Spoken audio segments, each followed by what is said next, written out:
Financial advice? From the woman pouring coffee. The laughter was not loud, but it was loud enough. Loud enough to ripple across the private dining room. Loud enough to make a few executives lower their eyes and hide uncomfortable smiles behind crystal glasses. Loud enough to remind everyone exactly who held the power in the room. The Marlowe room sat 30 floors above Manhattan, wrapped in glass and golden light. Beyond the windows, the city glittered beneath a cold evening sky. Inside, wealth moved quietly. Expensive watches flashed beneath tailored sleeves. Conversations worth millions of dollars drifted between tables covered in white linen and polished silver. Tonight was not just dinner. Tonight was business. Serious business. A $780 million acquisition sat at the center of the evening, and Alexander Grant intended to close it before dessert arrived. Alexander was the kind of billionaire people recognized before he spoke. Tall, impeccably dressed, sharp blue eyes that seemed to measure everyone the moment they entered his field of vision. He had built one of the fastest-growing investment firms in the country and earned a reputation for seeing opportunities before anyone else. At least that was the reputation. The truth was more complicated. Success had made him confident. Confidence had become certainty. And certainty had slowly become arrogance. Across the room, Simone Carter moved quietly between tables carrying a silver coffee pot. 28 years old. Black apron. Crisp white shirt. Professional smile. She looked like every other waitress working a busy shift. That was the problem. Most people only saw the apron. They never looked beyond it. Simone had learned that lesson years ago. She no longer wasted energy correcting assumptions. She simply did her work. Around her, investors discussed projections, valuations, and market trends. She listened without appearing to listen. She always did. Some people collected gossip. Simone collected information. At the center table, Alexander reviewed a presentation while his chief financial officer, Daniel Brooks, explained the final numbers. Nearby sat William Hayes, one of the most respected investors in the country. His signature could determine whether the acquisition moved forward. Every detail mattered tonight. Every projection, every assumption, every decimal point. As Simone refilled coffee cups, fragments of the conversation drifted toward her. Revenue forecasts, expansion costs, debt restructuring. Most of it sounded polished. Most of it sounded convincing. Then she heard a number that made her pause. Not visibly. Not enough for anyone to notice. Just enough for her mind to lock onto it. Daniel continued speaking confidently. Alexander nodded. Several investors appeared impressed. Yet the number lingered in Simone's thoughts like a wrong note in a familiar song. She kept walking, kept pouring coffee, kept smiling. But her attention had shifted. Because something about the projection did not make sense. Something important. Something expensive. The room buzzed with confidence. Investors leaned forward. Executives exchanged approving glances. Nobody appeared concerned. Nobody except the waitress carrying the coffee pot. And as the presentation moved toward its conclusion, Simone began to realize she might be the only person in the room who had noticed the problem. Simone carried the coffee pot back toward the service station, but the number refused to leave her mind. She had heard thousands of financial projections during her life. Some optimistic, some conservative, some brilliant, some reckless. This one felt different. Not because it was obviously wrong. The most dangerous mistakes rarely were. They usually hid inside assumptions that sounded reasonable enough to escape scrutiny. Around her, dinner service continued. Plates arrived. Glasses were refreshed. Soft music drifted through hidden speakers. The Marlowe room maintained its polished appearance, a place where confidence often mattered as much as accuracy. At the center table, Daniel Brooks continued presenting charts and forecasts while Alexander Grant listened with visible satisfaction. Everything seemed to be moving exactly according to plan. That alone made Simone uneasy. Financial models were rarely that perfect. She passed behind the investors and caught another glimpse of the presentation screen. Revenue growth, cost reductions, debt restructuring benefits. Then she saw it again. The assumption, buried inside a projected savings category that most people would probably skim past. Her pulse quickened slightly. Not from fear, from recognition. Years ago, before the apron, before the long shifts, before customers who never looked twice at her name tag, Simone had spent her days reviewing corporate risk reports. She knew how numbers behaved. More importantly, She knew how executives behaved around numbers they wanted to believe. A familiar memory surfaced. A conference room in Chicago. A senior analyst explaining how small errors become large disasters when nobody asks uncomfortable questions. Simone pushed the thought away and focused on her work. This was not her meeting. These were not her clients. Yet the problem remained. At the investor table, William Hayes raised a question about long-term integration costs. Daniel answered confidently. Alexander nodded. Several executives smiled. The explanation sounded polished. Perhaps too polished. Simone noticed William studying the report longer than the others. Unlike most people in the room, he appeared more interested in understanding than agreeing. That caught her attention. The meeting continued. Another chart appeared. Another projection. Another round of approval moved around the table. Then Daniel made a statement that tightened every concern in Simone's mind. Our revised debt conversion model eliminates most transitional expenses within the first year. Several investors appeared impressed. Pens moved across notepads. Heads nodded. Alexander leaned back confidently. Simone stopped beside a nearby table. Eliminates most transitional expenses. The phrase sounded clean, efficient, convincing. It also ignored a critical variable, one that could dramatically alter the valuation being presented. She stared at the coffee pot in her hands. Say nothing, and the evening would continue smoothly. Speak up, and she could become the center of a conversation she never wanted. Across the room, the city lights shimmered beyond the glass like scattered diamonds. Inside, millions of dollars hung on assumptions. Simone took a slow breath. Then another. At the head of the table, Alexander asked whether there were any final concerns before moving toward the closing discussion. Silence followed. The comfortable silence of people eager to finish a deal. Simone looked around the room. Nobody spoke. Nobody except the voice inside her reminding her that some mistakes become expensive precisely because everyone chooses comfort over truth. And for the first time all evening, she began considering whether remaining silent would be the bigger mistake. The silence lingered longer than anyone expected. Alexander Grant scanned the room, clearly satisfied that no objections had been raised. Investors exchanged confident looks. Executives organized their notes. The deal appeared ready to move forward. Simone Carter stood near the edge of the private dining area holding a silver coffee pot, her thoughts moving faster than her hands. She had spent years learning when to speak and when to stay quiet. Most of the time, silence was the safer choice. Tonight did not feel like most nights. William Hayes closed a folder and adjusted his glasses. If there are no further concerns, he said, I believe we are approaching a decision. Heads nodded around the table. The atmosphere relaxed slightly. A few people even smiled. The hardest part seemed finished. Then Simone heard herself speak. Excuse me, sir. The words were polite, soft, almost swallowed by the room. Yet every conversation stopped immediately. Alexander looked up first, then Daniel Brooks, then William Hayes. One by one, every face turned toward the waitress standing beside the coffee station. For a moment, Simone questioned her own decision. But only for a moment. I apologize for interrupting, she said. But I think there may be an issue with one of the assumptions in the debt conversion model. The room froze. Daniel blinked. William leaned back slowly. Alexander stared at her as if he had misheard. Several executives exchanged confused glances. Nobody spoke. Then Alexander let out a short laugh. I am sorry, he said. Did you just say there is an issue with our financial model? A few people chuckled nervously. Simone remained calm. I may be mistaken. You may be, Alexander replied. More laughter followed. He folded his hands together and studied her. And what exactly makes you qualified to evaluate a $780 million acquisition? The question landed exactly as intended. Several investors lowered their eyes. Daniel looked uncomfortable. Simone felt every gaze in the room settle on her. Yet she refused to look away. I only noticed a potential inconsistency, she said. Alexander smiled. It was not a kind smile. Financial advice from the woman serving coffee. That is certainly a first. This time the laughter spread farther around the table. Not everyone joined in. William Hayes did not. Neither did Daniel. But enough people laughed to make the point. Simone felt the heat of embarrassment rise into her face. She also felt something stronger. Conviction.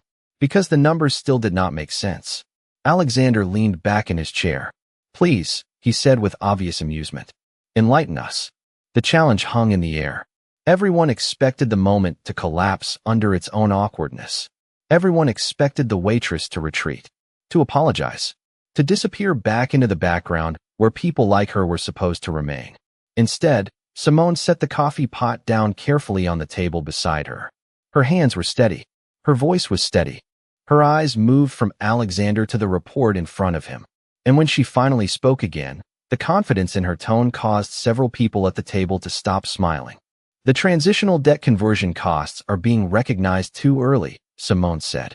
The confidence in her voice cut through the room more effectively than any raised volume could have. A few investors stopped smiling entirely. Daniel Brooks looked down at the report in front of him. Alexander Grant remained leaning back in his chair, but the amusement in his expression began to fade. "Go on," William Hayes said quietly. Unlike everyone else, he sounded genuinely interested. Simone nodded. The projected savings assumed the restructuring process is completed before the integration period reaches full operational scale. She pointed toward a chart displayed on the screen. But according to the timeline in the report, the integration milestones extend several months beyond the point where those savings are being counted. The room became very still. Daniel adjusted his glasses and glanced toward the presentation screen. One executive reached for a printed copy of the report. Another began flipping pages. Alexander folded his arms. "That is a very specific observation," he said, "for someone serving dinner." The remark drew a few nervous smiles, but fewer than before. Simone did not react. "The numbers simply caught my attention." Daniel cleared his throat. "The assumptions were reviewed by our entire analysis team." Simone nodded respectfully. "I am sure they were. I am only saying that if the conversion expenses remain active during the later integration phase, the projected savings may arrive much later than expected." William Hayes looked directly at Daniel. "Can we verify that?" Daniel hesitated. It was a small hesitation, barely noticeable, yet everyone saw it. He opened the report again and began scanning several pages more carefully. The confidence that had filled the room earlier seemed to loosen its grip. Alexander noticed it too. For the first time that evening, he stopped treating the situation like a joke. Simone stood quietly beside the table. She was not trying to embarrass anyone. She was not trying to prove herself. She simply knew what she had seen. Years earlier, she had spent long days reviewing financial risk assessments and integration forecasts. The language of projections was as familiar to her as menus were now. Around the table, silence stretched as Daniel continued reading. Page after page. Calculation after calculation. Finally, he stopped. His expression changed. Not dramatically, just enough. William noticed immediately. "Daniel."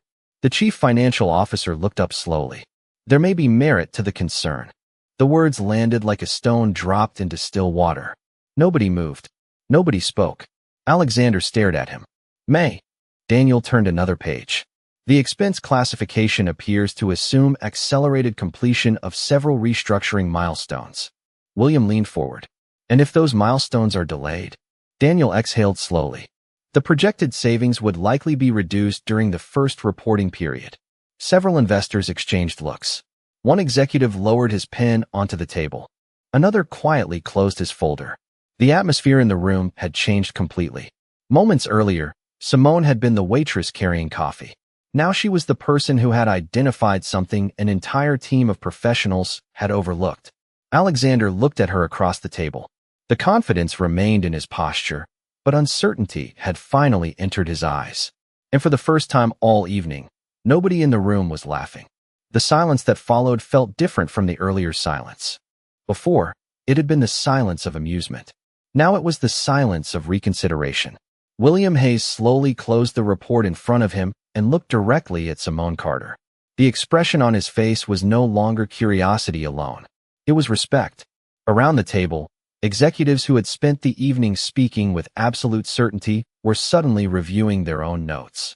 Numbers that seemed settled an hour ago no longer felt so secure. Daniel Brooks continued examining the projections. Every few seconds, he turned another page. Every few seconds, his expression grew more thoughtful. Alexander Grant watched the process unfold without saying a word. He had spent years walking into rooms where people agreed with him almost automatically. Success created that effect. Wealth amplified it. Tonight, for the first time in a very long time, agreement was no longer guaranteed. William finally broke the silence. How did you catch it? The question was directed at Simone. Several people immediately looked toward her again. Simone remained standing beside the table, her posture calm and professional. I recognize the timing assumptions, she answered. The projected savings appeared disconnected from the integration schedule. William nodded slowly. You noticed that from listening to the presentation? Partly. She hesitated briefly, and partly from seeing similar models before. Alexander raised an eyebrow.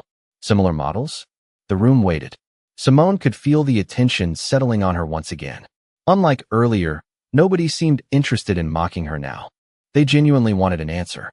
Before I worked here, I worked in financial analysis. The statement landed softly, but its impact was immediate. One executive looked up from his notes. Another exchanged a glance with Daniel. William leaned forward slightly. Financial analysis where? A consulting firm in Chicago. For how long? Almost 3 years. Nobody laughed. Nobody smiled. The woman they had dismissed as a waitress moments earlier suddenly became far more difficult to categorize.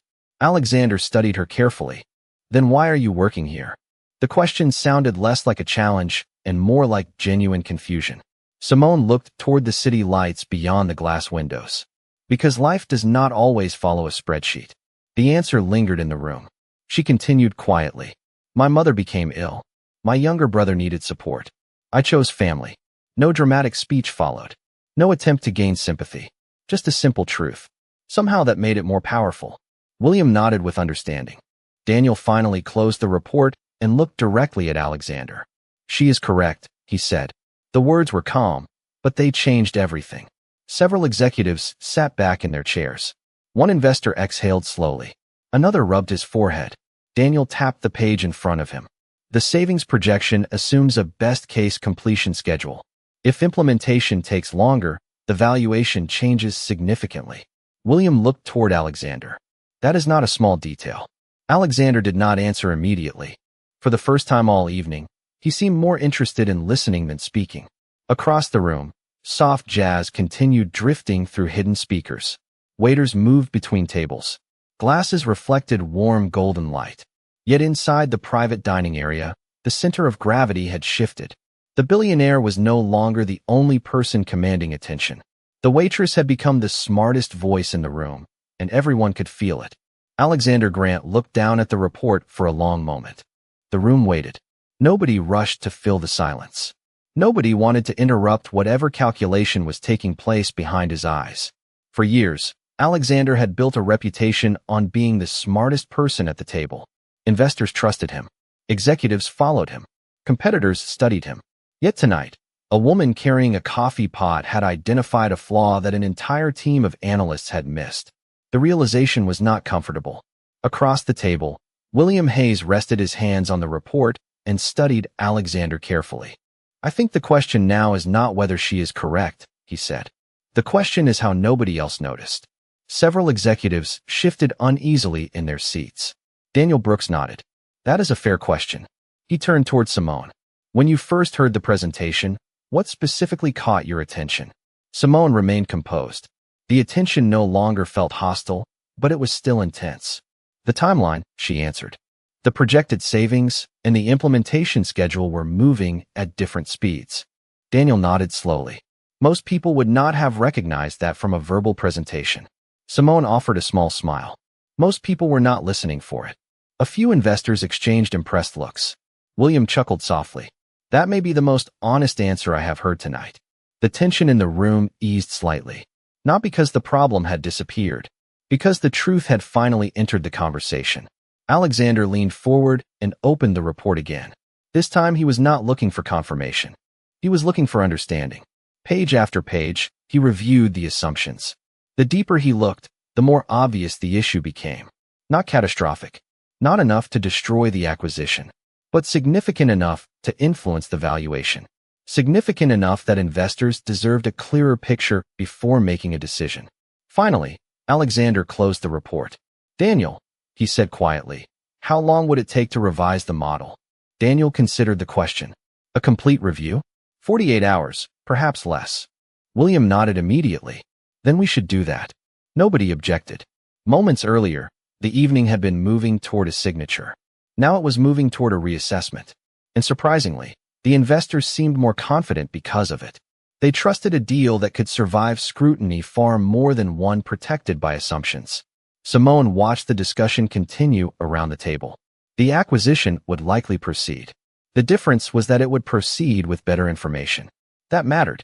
Across the room, the lights of Manhattan shimmered against the night sky. Inside, something less visible had changed. Respect was beginning to replace assumption. William turned toward Simone once more. "You know," he said, "most people spend years trying to get a seat at tables like this." Simone glanced at the report and then at the investors. Sometimes the table matters less than the ability to see what is on it. William smiled. Several investors nodded in agreement. Alexander remained quiet. Not because he had nothing to say, because for the first time all evening, he was thinking carefully before speaking. And everyone in the room could feel that the story was no longer about a business deal. It was becoming a lesson about how easily talent can be overlooked when people decide what someone is worth before they ever listen to them. The conversation continued long after the original presentation should have ended. Investors who had planned to leave within minutes now remained seated, asking questions they had not considered earlier. Reports were reopened. Assumptions were challenged. Calculations were reviewed with a level of scrutiny that had been missing at the beginning of the evening. Simone Carter quietly returned to her responsibilities, refilling glasses and clearing plates as though nothing unusual had happened. Yet everyone noticed her now. The difference was impossible to miss. Earlier, people had looked past her. Now they watched her with curiosity, some with admiration, a few with embarrassment. Alexander Grant noticed that as well. Throughout his career, he had built an instinct for reading rooms. He understood momentum. He understood perception. Tonight, perception had shifted in a way he had not expected. The room no longer revolved entirely around him.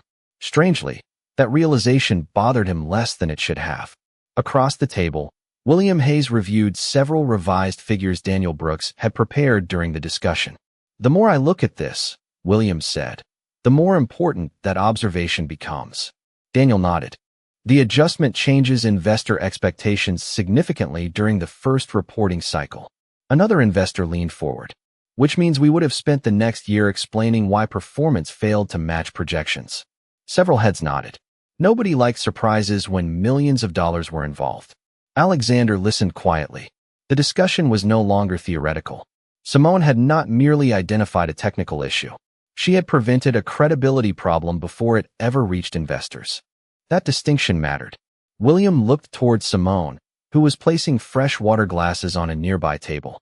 "You know," he said, loud enough for the room to hear, "most firms spend a fortune hiring people who can spot risks before everyone else." Simone smiled politely. "Risk is easier to see when you are not emotionally attached to the outcome." A brief silence followed. Then William laughed. Not because the comment was amusing, because it was true. The room joined him. Even Daniel smiled. Alexander did not laugh. He simply looked at Simone with a level of attention he had not given her earlier. For the first time, he was beginning to understand why her observation had been so valuable. She had no reason to protect assumptions, no reason to defend forecasts. She was looking only at facts. Near the end of the meeting, one of the investors gathered his papers and stood. "I am glad this came up tonight instead of 6 months from now." Another agreed immediately. That kind of correction could have become very expensive. William closed the final report and looked directly at Alexander. "You have a strong deal here," he said. "Perhaps stronger now than before. Because weaknesses identified early can become strengths later." Alexander nodded slowly. He knew William was right. Across the city, lights shimmered through the glass walls of the Marlowe room. Inside, the atmosphere felt different than it had only an hour earlier. The acquisition was still alive. The investors were still interested. But the most memorable part of the evening was no longer the transaction. It was the unexpected reminder that intelligence does not always arrive with a title, a corner office, or an expensive suit. Sometimes it arrives carrying a coffee pot, speaks when everyone else stays silent, and changes the direction of an entire room.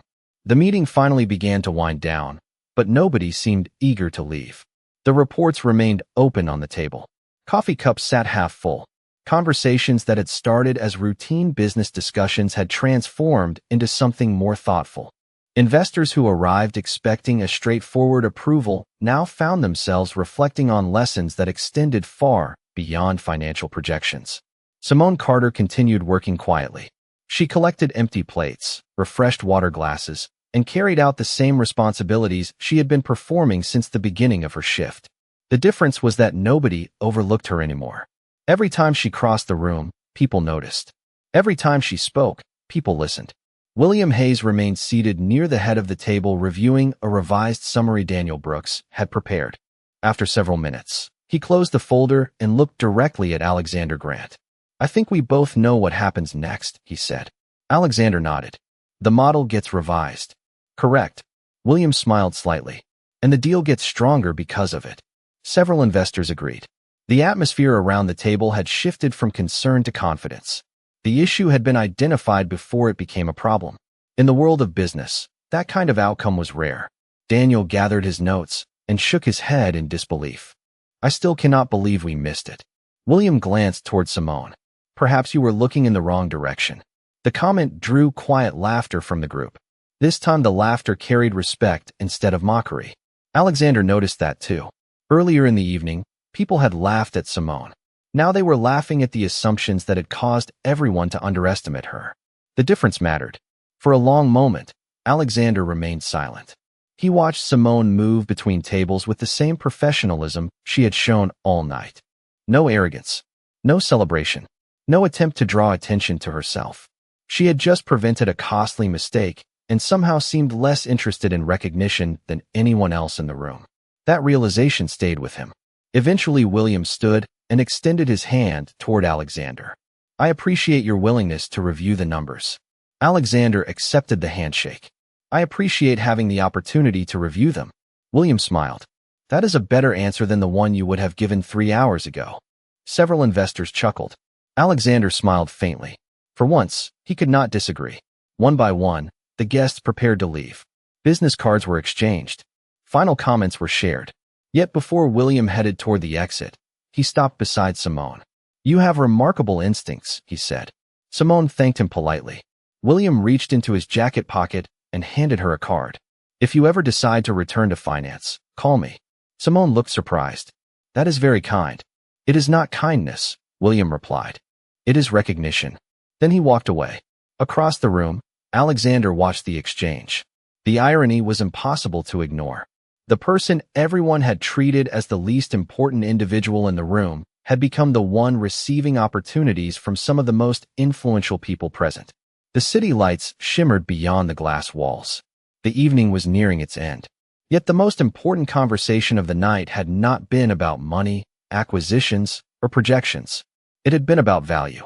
And Alexander was beginning to realize that value often reveals itself only after people stop judging where it comes from.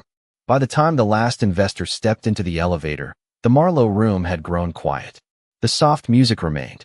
The city lights still glittered beyond the glass walls. But the energy that had filled the restaurant for hours was finally beginning to settle. Simone Carter gathered the remaining glasses from the private dining area and carried them toward the service station. Her shift was almost over. To her, the evening had never been about recognition. It had been about doing what she believed was right. Across the room, Alexander Grant remained seated alone at the table where the entire story had begun. The reports were gone. The presentations were finished. The acquisition would move forward after revisions. Yet he had not left. He sat quietly looking out at the Manhattan skyline, replaying the night in his mind.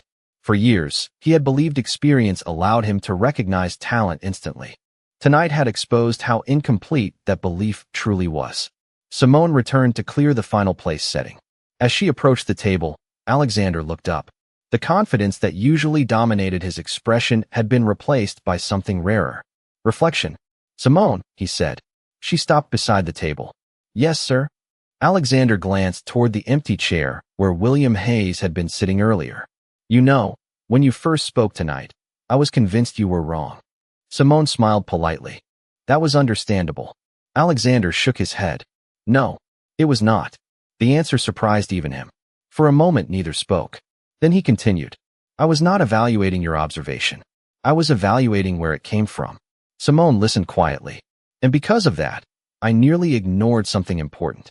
The honesty in his voice carried more weight than any apology prepared for appearances. Around them, restaurant employees continued their closing duties, but several could not help noticing the conversation. Alexander Grant was not known for admitting mistakes.